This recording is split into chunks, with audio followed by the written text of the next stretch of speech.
Le jour de nos fiançailles, Marc est resté dehors, et je lui ai porté un toast depuis le balcon du premier étage. Il était trempé, grelottant dans la nuit d'automne glaciale. Honnêtement, il avait l'air assez pitoyable. Mais il semblait oublier que c'était lui qui avait lâché prise le premier. Nos bagues de fiançailles ont fait parler d'elle car son premier amour a commenté l'air de rien qu'elles étaient jolies. Devant tout le monde, il a dit « Donne-lui. Je t'en achèterai une autre plus tard. » Je suis Jenny, la fille qui a grandi pourri gâtée par sa famille. Tout le monde disait « Jenny est tellement gâtée. » Il n'y avait rien que je voulais et que je ne pouvais obtenir. Pendant 18 ans, je n'ai vécu que pour moi, sans jamais m'attendre à ce que les mots de quelqu'un puissent me changer. J'ai arraché mes épines et me suis transformée d'une rose rouge flamboyante en une petite fleur blanche délicate. Quand cet enregistrement est arrivé, je venais d'enlever mon tablier, sur le point d'emballer la soupe que j'avais préparée pour Marc. Normalement, je serais déjà à mi-chemin de son bureau. Prendre soin des repas et des besoins quotidiens de Marc était devenu ma routine. Tout naturellement, c'est devenu mon devoir.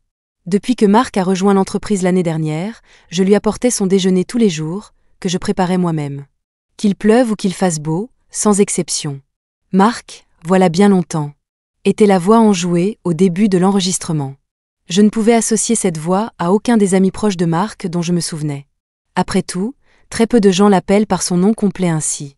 Quand es-tu rentré ? Je viens de descendre de l'avion, je voulais te faire une surprise. Touché, le de Marc pouvait vouloir dire beaucoup de choses. Parfois, je lui demandais « Marc, la soupe est bonne aujourd'hui ?» Marc, ton ami ne voulait pas faire de mal, n'est-ce pas ? Marc, tu m'aimes ? Je sentais qu'il était heureux, mais ce avait une toute autre sonorité que lorsqu'il me répondait. Alors, j'ai vérifié la première conversation nommée lui, un message que j'avais envoyé le matin en me réveillant sans personne à mes côtés. Marc, tu as travaillé tard hier soir ? La seconde moitié de l'enregistrement montrait Evan qui blaguait, taquinant Marc à propos de lui et Fiona. Donc, elle s'appelle Fiona, maintenant je sais. Les amis de Marc avaient souvent plaisanté devant moi sur le fait que Fiona était celle avec qui il avait raté le coche. Marc était encore en réunion. J'ai posé le récipient de nourriture sur la table et suis allée à la salle de repos. Il a toujours été comme ça, n'aimant pas que son espace personnel soit dérangé par les autres, c'était donc mon travail de ranger les choses là-bas. Je me souviens que j'ai eu du mal au début, je ne savais même pas comment gérer les tâches ménagères de base. J'ai pratiqué le pliage de chemise et la gestion des housses de couette à la maison, j'ai même fait une bêtise une fois et des plumes ont volé partout. Y penser me fait rire, être avec Marc toutes ces années m'a définitivement adouci. Soudain, quelque chose de brillant a attiré mon regard, coincé dans la couture de l'oreiller. Une puce d'oreille en diamant, probablement un nouveau modèle de chez FB datant de quelques mois. Léo m'avait envoyé une photo à l'époque, et quand j'ai répondu c'est joli, il m'a dit qu'elle avait déjà été mise dans ma boîte à bijoux. Il a toujours supposé que tout ce qu'il pensait que j'aimerais devrait automatiquement se retrouver dans ma chambre. Mais Léo ne sait pas que ça fait une éternité que je n'ai pas porté de puce d'oreille, mes piercings se sont même refermés. J'ai posé le linge de lit et me suis lavé les mains, puis j'ai quitté le bâtiment du groupe S avant le retour de Marc. Je me suis sentie comme une déserteuse. Je me suis prélassée dans le parc, profitant du soleil, jusqu'à la nuit tombée. Marc ne m'a pas envoyé un seul message. Il savait que j'avais été là, mais il ne se souciait pas de la raison de mon départ sans le voir, ni si j'avais mangé, peu importe qu'il ait vu plus d'une paire de baguettes dans le récipient. Mais ce n'est rien de nouveau. Ça a toujours été comme ça.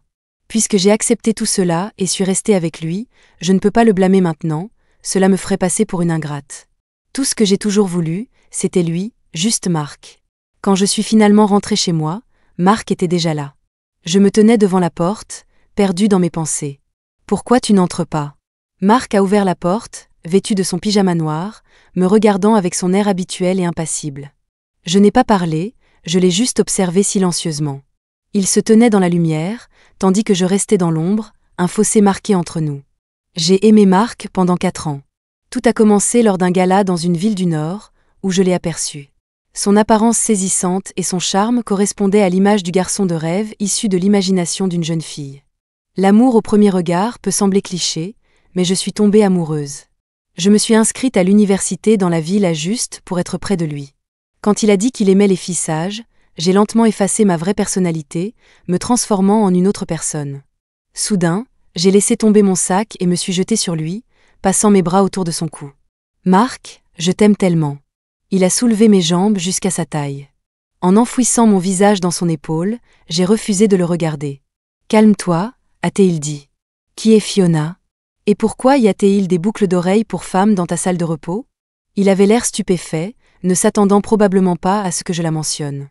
Juste une amie, a-t-il répondu. Elle a trop bu hier soir et a dormi là. Alors, où as-tu dormi? Je l'ai scruté, essayant de croiser son regard. Sur le canapé. Cet homme exigeant a réellement dormi sur le canapé pour quelqu'un d'autre. Pourquoi ne me le dire que quand je le demande? Quand il arrangeait quelqu'un d'autre, a-t-il jamais pensé à moi, seul dans cette maison vide? Ces souvenirs de moi passant des nuits blanches à réserver des chambres d'hôtel pour qu'il puisse mieux se reposer ont soudainement semblé ridicules. Marc, te souviens-tu combien tu m'aimais quand tu avais 20 ans? Cette nuit m'a fait réfléchir profondément, et Marc l'a senti. Mais il m'a juste préparé une tasse de lait chaud comme d'habitude. Ma mère organise un événement caritatif demain soir. J'irai directement du travail et demanderai à mon assistant de venir te chercher, d'accord? J'ai hoché doucement la tête. La mère de Marc m'apprécie vraiment beaucoup. Peu importe le moment ou le lieu, elle m'a déjà associé à Marc dans son esprit. Jenny est la belle-fille sur laquelle j'ai jeté mon dévolu. Elle fait déjà partie de notre famille. Avec elle aux côtés de Marc, je peux être tranquille. Marc écoute Jenny. C'est comme si j'avais saisi une bouée de sauvetage, me sentant enfin un peu plus sûr de moi.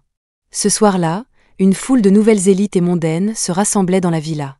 Je me suis dirigée vers la mère de Marc, consciente des regards mitigés dans ma direction. Tante, et je dis, avec un respect sincère. Oh, Jenny, tu es là. Son visage soigné s'est illuminé d'un sourire. Elle m'a emmené discuter avec certaines des dames. Des murmures ont rempli les espaces que nous laissions derrière nous. Alors, c'est-elle la belle-fille que Madame White approuve? Elle n'a ni pouvoir ni statut. Qu'est-ce qu'ils y gagnent? Ne dis pas ça. Madame White l'aime bien, et Marc aussi. Sa valeur ne fait qu'augmenter. J'ai jeté un coup d'œil à la personne qui parlait avec un ton moqueur. Regarde. Voilà Marc. Il est entré, portant la tenue que j'avais choisie pour lui ce matin, élégant et discret. À son doigt se trouvait une bague assortie à la mienne. J'ai touché ma propre bague, un sourire sur le point de se dessiner, mais quelqu'un est entré juste derrière Marc. Elle était magnifique, avec une aura audacieuse, perçante mais séduisante. Instinctivement, j'ai su que c'était Fiona. Ils sont entrés ensemble, formant un beau couple. Les invités ont jeté des regards énigmatiques entre nous. J'ai forcé un sourire. « Dépêche-toi, Jenny t'attend », a dit la mère de Marc, le tirant à mes côtés. J'ai souri impuissante et ai passé mon bras dans le sien. « Alors, Fiona, tu es là aussi. Ça fait longtemps, j'ai des choses à régler, alors je vais vous laisser discuter entre jeunes. » Fiona a répondu chaleureusement, puis m'a lancé un regard perçant. « Bonjour, Fiona. Enchantée de te rencontrer enfin, Jenny. Tu me rappelles un peu l'ancienne moi, mais mes talents n'étaient pas aussi aiguisés que les tiens à l'époque. N'est-ce pas, Marc? » Fiona. L'avertissement de Marc a retenti. Qui sait si c'était à propos de son animosité ou de la manière familière dont elle l'appelait. J'ai maintenu un sourire de façade, gérant la tension latente entre eux. Fiona était-elle là quand je rangeais les couvertures? A-t-elle joyeusement profité des repas que je préparais quand je n'en avais pas envie? Avant de partir, Fiona a jeté un coup d'œil désinvolte à nos doigts entrelacés. Alors que la fête touchait à sa fin, j'avais erré seule dans le petit jardin pendant longtemps. Il était temps de rentrer à l'intérieur. Seule, je me suis sentie me détendre. Mes adhésifs pour paupières s'étaient décollés, alors je les ai juste retirés. Cela a révélé la forme naturelle de mes yeux, clairs et affirmés. Sans les bords tombants, mes yeux semblaient plus durs et plus intenses. Marc, Jenny est le meilleur choix pour toi. Sans discussion. La mère de Marc parlait rarement avec une telle fermeté. J'étais tellement choquée que je n'ai pas immédiatement réalisé que j'étais toujours le sujet de conversation. Et alors? Le visage indifférent de Marc était inchangé derrière la porte entr'ouverte. Je suis vraiment curieuse de savoir ce qui le ferait abandonner cette attitude hautaine. Tu vas l'épouser. Signe juste les papiers. Qui que tu vois d'autre, c'est ton affaire. Même s'il y a plusieurs Fiona, ne perds pas contre ce bâtard. Marc a ri, parce que Jenny est facile à contrôler. Non, Marc, parce qu'elle est folle amoureuse de toi. Elle n'est qu'un outil pour nous, et elle ne manquera de rien. Je ne sais pas comment j'ai parcouru ce couloir ou comment j'ai franchi la porte. Les lumières tamisées au loin semblaient si éloignées. J'ai enlevé mes talons et laissé le gravier s'enfoncer dans mes pieds. Le vent était glacial. Des larmes ont brièvement touché mes joues avant que le vent ne les sèche, laissant une sensation douloureuse et piquante. Je voulais rentrer à la maison. Auprès de ma famille. Auprès de Richard et Léo. Mark, tú es un salaud. Le téléphone n'a sonné que brièvement avant que Léo ne décroche. Tu m'as enfin appelé. Léo, ma voix était éraillée. Jenny? Le bruit d'une tasse qui se brise a retenti. Jenny, ça va? Quelqu'un t'a bouleversé? J'arrive. Qui a osé te faire du mal? Je vais lui faire la peau. Ce n'est rien, Léo, vraiment rien de grave. Je peux gérer ça. Comment vont maman et papa? Tu as été si impitoyable, pas d'appel pendant des années. Ils ont été vraiment blessés quand tu es parti comme ça. Ils vont bien, tu leur manques juste. Les derniers mots de Léo étaient un peu hésitants, comme s'il y avait plus à dire. D'accord, Léo, j'ai compris. Jenny, tu es complètement idiote, la plus grande de toutes. Tu es rentrée? Pourquoi n'as-tu rien dit? Il m'a envoyé un message, la robe ne me protégeait pas du froid, et ces mots m'ont transpercé le cœur. Je ne reviens pas ce soir. Fiona aime ta bague, je t'en achèterai une nouvelle demain. Donne-lui juste la tienne.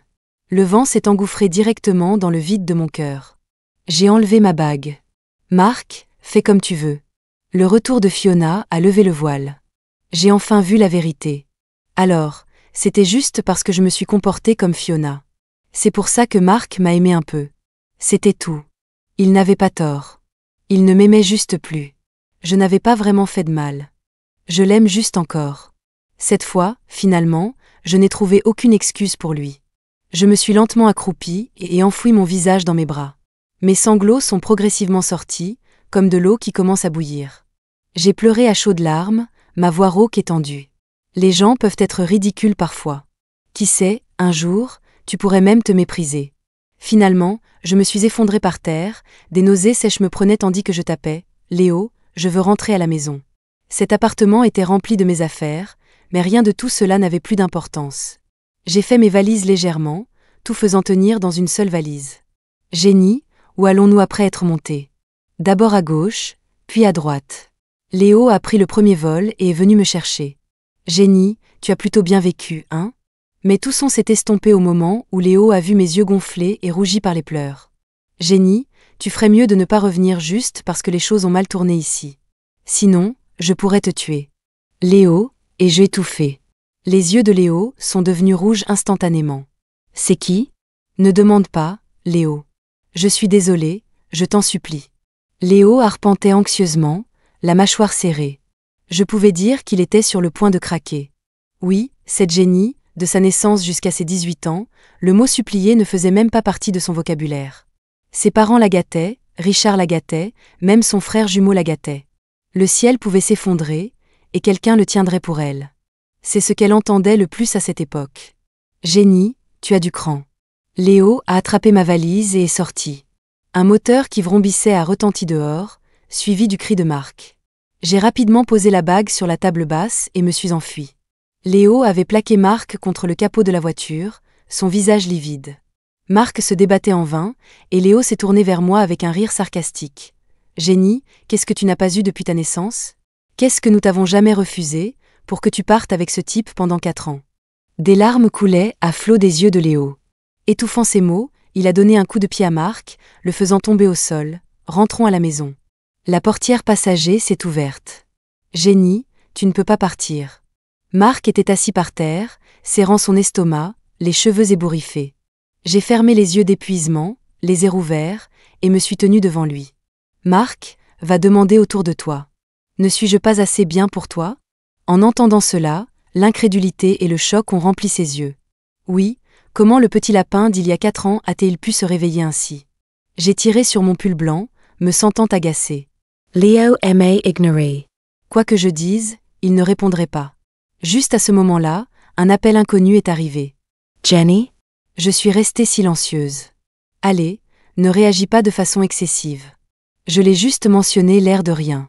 Hier soir, il n'y avait que des amis de Mark, donc ça va. Personne n'était un bavard.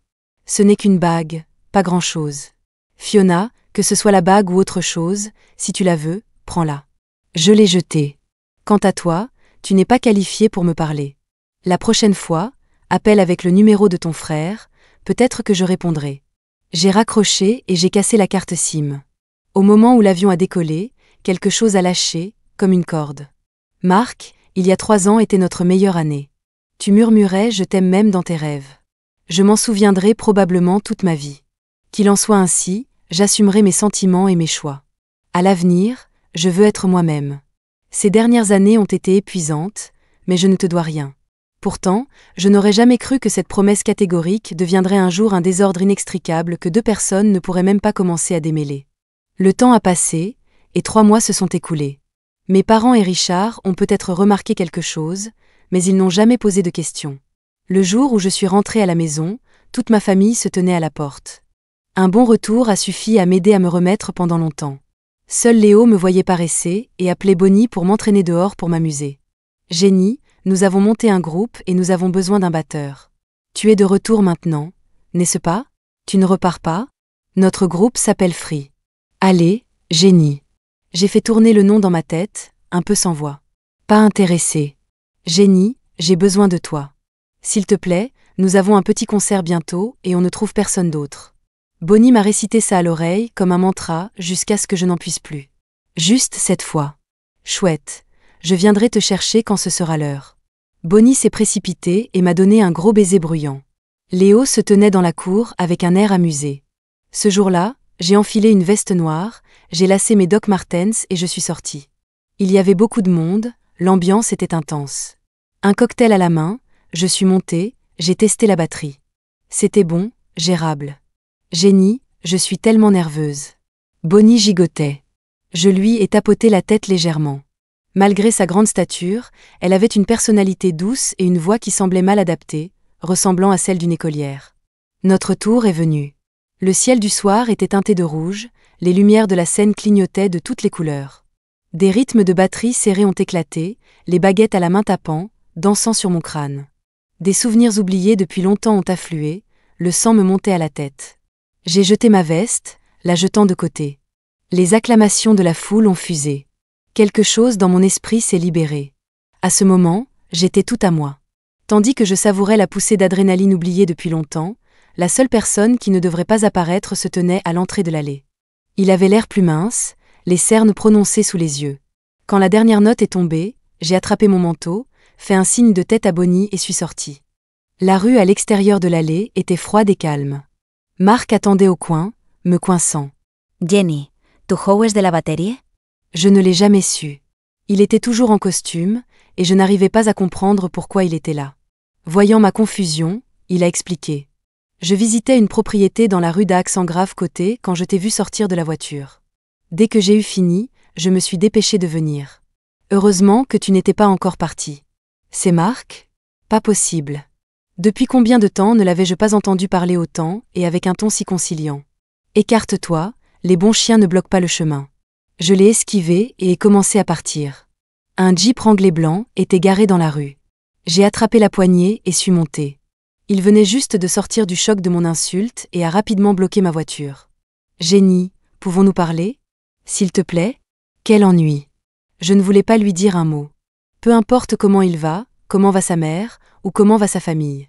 Dans la vie là, j'ai ouvert mon cœur, mais personne n'a jamais été sincère avec moi. Marc n'apparaît plus devant moi. Dès que j'ai eu fini de parler, il y a eu un bruit sourd derrière moi. J'ai tourné le volant et filé devant lui. Dans le rétroviseur, Marc se tenait immobile devant sa voiture défoncée. Jenny, que sais-tu de la famille de Marc? Autour de la table du dîner, la question de Richard m'a prise au dépourvu. J'ai instinctivement regardé Léo. Léo a secoué la tête. Qu'est-ce qu'il y a? Et je demandai nonchalamment. J'ai entendu dire qu'ils sont très importants dans la villa. Tu viens de rentrer, alors je te demande. Je ne sais pas. D'accord. Ils cherchent à ouvrir une succursale dans la Village et sont désireux de travailler avec nous. Marc veut ouvrir une succursale dans la Village? Sa mère est au courant? Pour autant que je sache, la mère de Marc préférerait que Marc reste dans la villa pour toujours. Comment pourrait-il déménager? Je connais un peu sa famille, mais puisqu'il a explicitement dit qu'il ne voulait pas que je m'y attarde trop, je n'ai pas approfondi. Mais dans quelques jours, j'ai une réunion prévue pour en discuter, que je ne peux pas manquer. Jenny, peux-tu y aller à ma place? J'ai pointé mon doigt vers moi, surprise. Moi? Je n'y vais pas. Que Léo y aille. Richard M.A. Regardy, impuissant. Léo a d'autres choses à faire. C'est juste un petit service. L'éclairage du bar était tamisé. J'ai même fait apporter une lampe supplémentaire pour qu'il puisse mieux voir le contrat. L'équipe de S Corporation, vêtue de tenue de bureau, se tenait maladroitement, incapable de cacher sa gêne. Marc n'était pas là, mais un membre de l'équipe semblait familier. Probablement le gars qui est toujours avec Marc. Il semblait avoir une expression compliquée, hésitant à me dire quelque chose. Je me suis assise sur le canapé et leur ai fait signe de continuer. C'est l'assistant de mon frère. Prenez votre temps pour discuter. Si les choses se passent bien, appelez-moi de la pièce d'Axe en grave côté. Sinon, amusez-vous. Considérez cela comme mon hospitalité. Après avoir dit cela, je me suis retournée et suis partie. Dans la pièce adjacente, Bonnie était seule, une rangée de boissons devant elle, jouant bruyamment à des jeux à boire. « Jenny, tu es de retour. » Je me suis tenue derrière elle, l'aidant à rassembler ses cheveux lâches en queue de cheval. « Jenny, laisse-moi te présenter. Voici le frère de Linda, Larry. » En suivant son doigt, j'ai vu un garçon en hoodie et jogging qui se démarquait dans un groupe de fils à papa. Clairement, il n'était pas doué pour faire la fête, ayant déjà pas mal bu. Il semblait innocent, tout comme je faisais semblant avant. En y repensant, j'ai réalisé à quel point j'étais douée pour jouer la comédie. J'ai lâché un petit rire automoqueur et me suis assise. Soudain, des sifflements ont éclaté. Larry, boire plus est inutile maintenant. Ose, ose. Au milieu des incitations, Larry s'est approché, les oreilles rouges vifs, les yeux rivés sur moi. Je l'ai regardé sans un mot. Cherche-t-il Jenny ? Mes yeux me jouent-ils des tours ? Est-il sérieux ? En s'approchant, j'ai réalisé qu'il avait en fait un regard un peu féroce, et ses yeux ressemblaient beaucoup aux miens. Serait-ce possible ? Il me rappelait vraiment mon ancien moi. Je n'ai pas pu m'empêcher de me sentir nostalgique. Ainsi, quand la porte de notre suite s'est ouverte, Larry était agenouillé sur un genou à mes côtés, ses lèvres effleurant ma joue, des étoiles scintillantes dans les yeux. « Qu'est-ce que tu fais ?» Marc a fait irruption, le visage sombre comme l'encre, les veines saillantes dans ses mains alors qu'il marchait vers Larry. Larry a baissé ses cils, s'asseyant docilement à côté de moi, ne regardant ni Marc ni moi, mais liant subtilement ses doigts aux miens sur le canapé. « Marc, qu'est-ce que tu veux ?» J'ai attrapé une bouteille sur la table et l'ai brisée aux pieds de Marc, le fusillant du regard avec dédain. Son mouvement s'est figé, une expression hébétée a envahi son visage. « Jenny, j'ai entendu dire par mon assistant que tu serais là aujourd'hui, alors je me suis précipitée. Sors, et je interrompu. Où est tout le monde ? Et je demandai, perplexe, en regardant autour du salon vide. Je les ai renvoyés. Marc m'a tiré dans une étreinte serrée, me serrant si fort que mes épaules me faisaient un peu mal. Qu'est-ce qui ne va pas chez toi ? Lâche-moi. Jenny, ne sois pas comme ça. Ne sois plus en colère, d'accord ? Ne me repousse pas. Il s'est un peu reculé, essuyant ma joue encore et encore comme s'il essayait de la frotter jusqu'à ce que ça fasse mal. Marc, je ne suis pas de mauvaise humeur. Nous avons rompu. J'avais initialement pensé que quitter Marc prendrait beaucoup de temps avant que je puisse le revoir sans perdre mon sang-froid. Mais à ma surprise, chaque fois que je le rencontrais, mon cœur devenait plus calme. Il est lentement passé d'une partie intouchable de mon passé à une histoire oubliée. Non, Jenny, tu m'aimes, tu ne peux pas lâcher prise. Sa conviction était presque risible. Oui, Marc, je t'ai aimé. Je t'ai aimé malgré tes 3 années d'indifférence, en laissant ceux qui t'entourent me railler, alors quand ta mère me voyait comme une simple fabrique à bébé, j'aurais dû t'aimer. Quand tu m'as demandé de donner la bague que tu m'avais mise au doigt, j'aurais dû t'aimer. À tes yeux, à quel point mon amour est sans valeur, pour être si bon marché. J'ai giflé Marc fort, le laissant là, les yeux rouges et immobiles. Finalement, il a murmuré. Ce n'était pas ça, Jenny. Je n'ai jamais pensé comme ça. J'ai juste... Quoi, tu ne peux pas attendre un peu plus, Jenny ? Juste un peu plus longtemps. Pourquoi pas ? J'ai attendu assez longtemps. Au moment où je partais, Marc a supplié d'une voix sèche. Jenny, j'ai des affaires inachevées. D'ici là, pourrais-tu ne pas accepter quelqu'un d'autre et me donner une chance de m'expliquer ? Je n'ai pas répondu, et ces mots se sont lentement estompés dans le vent. L'amour peut faire hésiter les gens, et un désir mutuel douloureux peut être épuisant. Mais les habitudes qui persistaient me faisaient mal au cœur pour Marc. Peut-être aurais-je dû lui demander pourquoi il était si distant, pourquoi il a tant tergiversé avec sa mère, pourquoi il a voyagé jusqu'à la Villache, et pourquoi il continuait de s'en mêler avec moi. Mais très vite, quelqu'un est arrivé avec les réponses. Ça fait un moment que je ne t'ai pas vue, Fiona. Quoi de neuf ? Jenny, sans toi, je ne serais pas comme ça. Je l'ai regardée comme si elle était folle. Clairement, elle me coinçait délibérément. Mais je n'étais pas pressée. Vu la façon dont elle était habillée, elle allait exploser même si je ne demandais rien. Tu n'as rien à demander ? Non. Ses yeux me lançaient des éclairs intenses. Marc et moi étions des amours d'enfance. Je pensais que c'était naturel que nous soyons ensemble. Mais ensuite ma famille a eu des problèmes, j'ai été envoyée à l'étranger, et tu en as profité. Marc se souciait de toi parce qu'il te voyait comme mon substitut. À ce stade, elle serrait les dents. Mais plus tard, il s'est avéré que son père avait un enfant illégitime, presque du même âge que lui. Sa mère était tellement choquée qu'elle l'a forcé à prendre rapidement les rênes de l'entreprise. Et toi ? Tu n'es qu'un simple instrument. Dis-moi quelque chose que je ne sais pas. J'ai paresseusement glissé mes mains dans mes poches. Elle est soudainement devenue agitée. Tu ne penses pas que Marc a ouvert une succursale dans la village pour toi, n'est-ce pas ? Sa mère l'a suggéré. Devine pourquoi ? Elle m'a regardé avec une telle satisfaction dans les yeux, son ton devenant plus aigu. La belle-mère qui te considérait autrefois comme sa future belle-fille voit maintenant une plus grande valeur en toi. Donc, il est préférable qu'elle puisse te convaincre de revenir. Mais si elle ne peut pas, alors le 25, Marc doit se marier. Une larme a glissé sur la joue de Fiona, et je suis restée là, stupéfaite un instant. Jenny, j'ai été avec Marc depuis sa jeunesse, et tu l'as aidé à traverser des années pas si faciles. Mais au final, la main qu'il tient n'appartient ni à l'une ni à l'autre.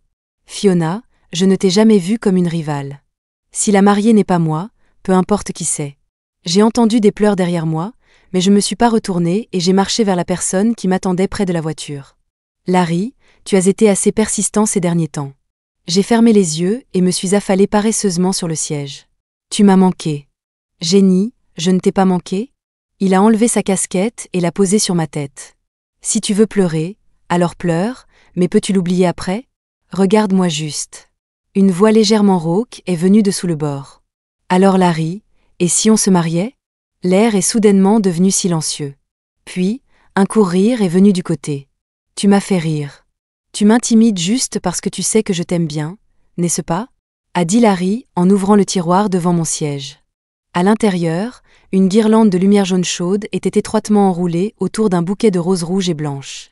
Sous les roses se trouvait une pile de photos. Sœurette, aujourd'hui marque la 7e année depuis que j'ai commencé à t'aimer.